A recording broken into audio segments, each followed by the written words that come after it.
Hi everyone, welcome back to my channel teaching era.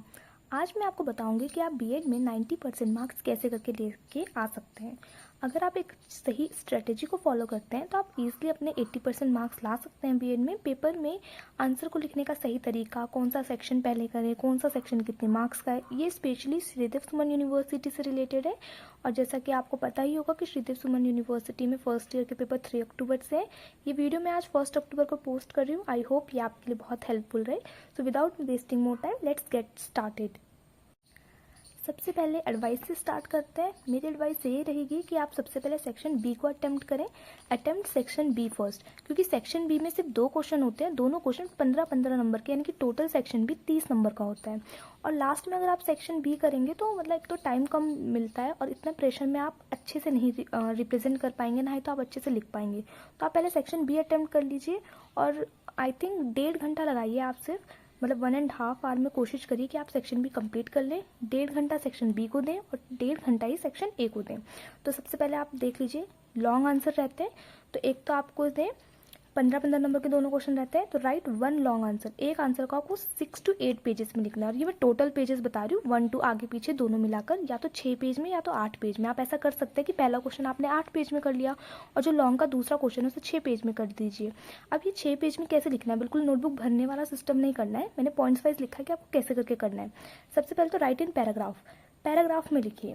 Paragraph में के बाद आपको ध्यान रखना है राइट इन पॉइंट्स बना के आपने एक हेडिंग लिख दी, फिर पॉइंट वाइज पॉइंट उसे रिप्रेजेंट करिए। 1 पॉइंट 2 पॉइंट, एक हेडिंग के 5-6 पॉइंट बनाइए।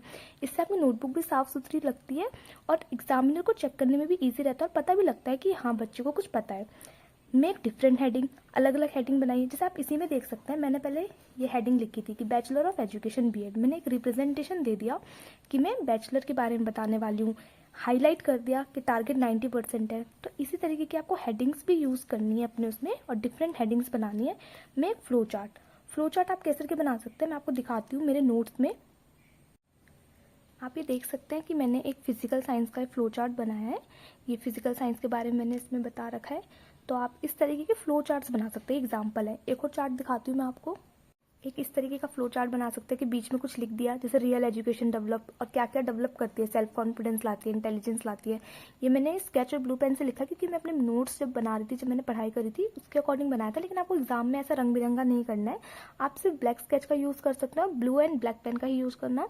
ज़्यादा कलरफुल स्केच यूज़ करके उसे खिचड़ी नहीं बनानी है, सिंपल से सादा रखना है। ठीक है, ये फ्लो चार्ट्स हो गया। अब नेक्स्ट पॉइंट डिस्कस करते हैं। अब आपने पैराग्राफ में लिख दिया, पॉइंट्स में लिखना है, आपने डिफरेंट हेडिंग्स बनानी है, फ्लो चार्ट्स बनाने हैं। ध्यान रखना है गुड हैंड राइटिंग, आपकी हैंड राइटिंग भी अच्छी होनी चाहिए। अब ये बात मैं मान सकती हूँ कि आपको 8-8 पेज भरने हैं तो हैंड राइटिंग तो लास्ट में आते आते बिगड़ ही जाती है। लेकिन एटलीस्ट सेक्शन बी जो आपको 2 क्वेश्चन करने हैं उन्हें अच्छे से अटेम्प्ट कर लीजिए और अच्छी हैंड राइटिंग में अच्छी हेडिंग के साथ रिप्रेजेंट करो, अच्छे अच्छे फ्लो चार्ट्स बनाओ। तो इससे आपकी जो नोटबुक है बहुत आई कैची लगेगी और सुंदर लगेगी। Use black sketch for heading के लिए ब्लैक स्केच यूज़ करो, फालतू के कलर्स ज़्यादा नहीं यूज़ करने हैं। देन अब हम अपने सेक्शन ए पे आते हैं। एक बार मैं फिर से आपको वो कर देती हूँ अटेम्प्ट। सबसे पहले सेक्शन बी को अटेम्प्ट करो। ये श्रीदेव सुमन यूनिवर्सिटी के लिए, इसलिए मैं आपको बता रही हूँ कि कितने क्वेश्चन आते हैं। सेक्शन बी में 2 क्वेश्चन आते हैं, 15 नंबर का एक क्वेश्चन आता है। टोटल सेक्शन बी 30 नंबर का होता है। देन अपने जो लॉन्ग आंसर है उसे 6 से 8 पेज में ख़त्म करने की कोशिश करिए। एंड 6 पेज मतलब आगे पीछे दोनों मिलाकर, 6 भी कर सकते हैं 8 भी कर सकते हैं। ऐसा कर सकते हैं कि पहला क्वेश्चन 8 पेज में करें और दूसरा क्वेश्चन 6 पेज में करें। पैराग्राफ लिखे, लेकिन जैसे एक हेडिंग डाली फिर पैराग्राफ, और हेडिंग जैसे इंट्रोडक्शन लिख दिया, फिर मीनिंग लिख दिया, फिर कैरेक्टरिस्टिक्स लिख दी, उसके फीचर लिख दिए, रिकमेंडेशन लिख दी। ऐसे करके चीज़ें पॉइंट्स में लिखो। जैसे मैंने पॉइंट्स में लिखा है, ये मैंने बुलेट्स बनाए हैं ना, मैंने पॉइंट्स में लिखा है, ऐसे पॉइंट्स में रिप्रेजेंट करिए। हेडिंग्स बनाइए, different flow charts, chart diagram बनाइए, गुड हैंड राइटिंग करिए और ब्लैक स्केच पेन का यूज़ करिए। अब हम बात करते हैं कि हमें सेक्शन ए में किन बातों का ध्यान रखना है, सेक्शन ए कैसे करके अटेम्प्ट करना है। श्रीदेव सुमन में सेक्शन ए 40 नंबर का आता है। आपको 5 क्वेश्चन करने होते हैं, हर एक क्वेश्चन 8 नंबर का होता है। 8 नंबर का एक क्वेश्चन, तो 8 5 सा 40 मार्क्स का टोटल सेक्शन ए होता है। अब ये शॉर्ट आंसर होते हैं, इन्हें आप कोशिश करें 4 पेज, मतलब इन टोटल बता रही हूँ मैं 1 2 3 4 पेजेस में आप शॉर्ट आंसर लिख दीजिए। अब देखो आपने 1.5 घंटे में अपना सेक्शन बी कंप्लीट कर लिया। अब आपको 1.5 घंटा है सेक्शन ए करने के लिए, तो आपको टाइम लिमिट में भी करना है। देन आप 4 to 5 पेजेस में करिए। Right answer to the point, पहले वाले में मैंने लिखा था कि पॉइंट वाइज आंसर लिखिए, इसमें मैंने लिखा टू द पॉइंट। इसमें ज़्यादा खिचड़ी नहीं पकानी, क्योंकि एक तो एक कम नंबर का है, 8 नंबर का है, कम नंबर का तो नहीं है, लेकिन इसमें आपको टू द पॉइंट्स बात लिखनी है, ज़्यादा एक्स्ट्रा नहीं लिखना है। अटेम्प्ट पेपर इन सीक्वेंस, कोशिश करनी है कि पेपर को सीक्वेंस में अटेम्प्ट करें। सीक्वेंस यानी कि अब ये नहीं कि सेक्शन ए पहले कर रहे हैं, जैसे सेक्शन बी किया तो उसका क्वेश्चन 1 क्वेश्चन 2, देन जो सेक्शन आपने ए किया, अब ये नहीं कि आप क्वेश्चन 8 पहले कर रहे हैं, फिर 7 कर रहे हैं, फिर 5 कर रहे हैं, 1 कर रहे हैं, ऐसा नहीं करना है। आप सीक्वेंस से क्वेश्चन अटेम्प्ट करिए। अंडरलाइन इंपॉर्टेंट पॉइंट, की पॉइंट्स को अंडरलाइन कर सकते हैं। Put definition in inverted commas, हम जैसे डेफिनेशन पढ़ते हैं, करिकुलम की डेफिनेशन, टेक्स्ट बुक की डेफिनेशन, उसे आप ऐसे करके इन्वर्टेड कॉमास में रिप्रेजेंट करिए। अब देखो, जैसे मैं आपको बता देती हूँ, अब इसमें मैंने सब लिखा है, इसमें आपको अलग से टीचिंग एरा मैंने अपने चैनल का नाम हाईलाइट किया है, तो इन्वर्टेड कॉमा में लगाते ही कितना अलग सुंदर नज़र आ रहा है। और अंडरलाइन ब्लैक स्केच से देखो हेडिंग, जैसे सेक्शन ए 40 मार्क्स मैंने लिखा है, तो ये भी अलग नज़र आ रही है। तो ऐसे करके आप एक अच्छा रिप्रेजेंटेशन से अच्छे आंसर अटेम्प्ट कर सकते हैं अपने बीएड में, और बहुत अच्छे नंबर लेके आ सकते हैं। अब मैं आपको एक बार अपने लास्ट ईयर के नोट्स दिखा देती हूँ कि मैंने कैसे के प्रिपेयर किया था, तो आप उससे थोड़ा आइडिया ले सकते हैं। पर ये सारे पॉइंट्स मैंने लिख दिए हैं, यही पॉइंट्स मैंने अपने बीएड फर्स्ट ईयर में ध्यान रखते हुए दिया था, मेरा एग्ज़ाम काफ़ी अच्छा गया था।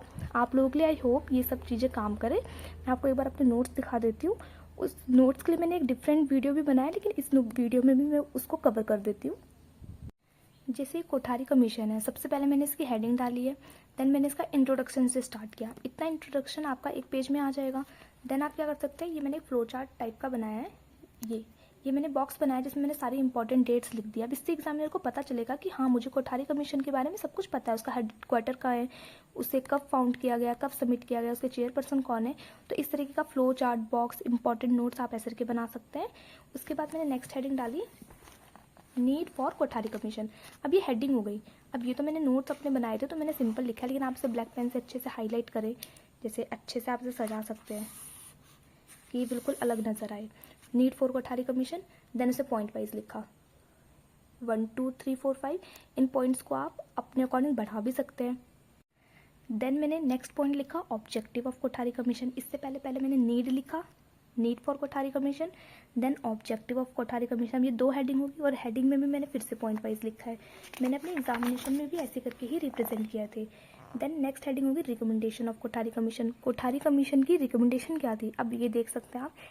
ये अगर मैं 50 नंबर में आएगा तो मैं इसमें बहुत सारे पेजेस लिख सकती हूँ, क्योंकि मेरे पास बहुत सारी हेडिंग है। हेडिंग्स के अंदर भी सब हेडिंग्स से बहुत सारा मटेरियल है इसमें लिखने के लिए। ये देखिए, कोठारी कमीशन पे मैंने एक डिफरेंट वीडियो भी बनाया है, वो भी मैं जल्द पोस्ट कर दूंगी। और ये देखिए कंक्लूजन, लास्ट में हमने लिख दिया कंक्लूजन। ये स्ट्रेटेजी फॉलो करके आप आराम से बीएड में 80% प्लस नंबर लेके आ सकते हैं। आपको अच्छे से रिप्रेजेंट करना है और नॉलेज होनी चाहिए। सच में उसमें गप्पे नहीं मार के आ जाना। लोग कहते हैं कि सिर्फ पेपर भर दो, पेपर भरना ही नहीं है, सिर्फ आपको पता भी होना चाहिए। आप जैसे कोठारी कमीशन के बारे में लिख रहे हो, टेक्स्ट बुक्स के बारे में लिख रहे हो, हर एक बुक पे आप एक अच्छी खासी डेफिनेशन पढ़ सकते हैं, क्योंकि हर फिलोसोफर ने हर एक चीज़ की अलग अलग डेफिनेशन दी है। तो आप 1-2 तो अच्छे से डेफिनेशन पढ़ लीजिए। हेडिंग्स आपको पता होनी चाहिए। आप हेडिंग्स के अंदर अपने मन से बना के लिख सकते हैं, बट एटलीस्ट हेडिंग अच्छे से लिखिए। जैसे कोठारी कमीशन की रिकमेंडेशन क्या क्या थी, 3 लैंग्वेज फार्मूला था, देन उन्होंने स्कूल एडमिशन सिस्टम पे बात करी थी, वोकेशनल एजुकेशन पे बात करी थी, तो वो सब आपको पता भी होना चाहिए। अगर आप इन सब चीज़ों को फॉलो करते हैं, अच्छी हैंड राइटिंग में लिखते हैं, एंड आप सारे क्वेश्चन अटेम्प्ट करते हैं। और एक और प्लस पॉइंट यही है कि सारे क्वेश्चन अटेम्प्ट करें, कोई भी क्वेश्चन ना छोड़ें। अटेम्प्ट ऑल द क्वेश्चंस, भले ही आपको आते हैं चाहे नहीं आते हैं, जो नहीं आते हैं उन्हें लास्ट में अटेम्प्ट करें, पर सारे अटेम्प्ट करें। आई होप आपके लिए वीडियो बहुत यूज़फुल रहा हो। अगर यूज़फुल रहा हो तो प्लीज़ एक हार्ट रिप्लाई ज़रूर करिएगा, और अपने बीएड वाले फ्रेंड्स के साथ इसे ज़रूर शेयर कीजिएगा। एंड बेस्ट ऑफ लक, जिनका भी 3 अक्टूबर को फर्स्ट पेपर है, तो आपके लिए बेस्ट ऑफ लक है। अगर आपने मेरी बीएड वाली सीरीज़ नहीं देखी है तो आप उसमें इंपॉर्टेंट क्वेश्चन और प्रीवियस ईयर के क्वेश्चन जाके विजिट कर सकते हैं। आज की वीडियो में इतना ही, मिलते हैं नेक्स्ट वीडियो में। See you in the next video, till then bye bye.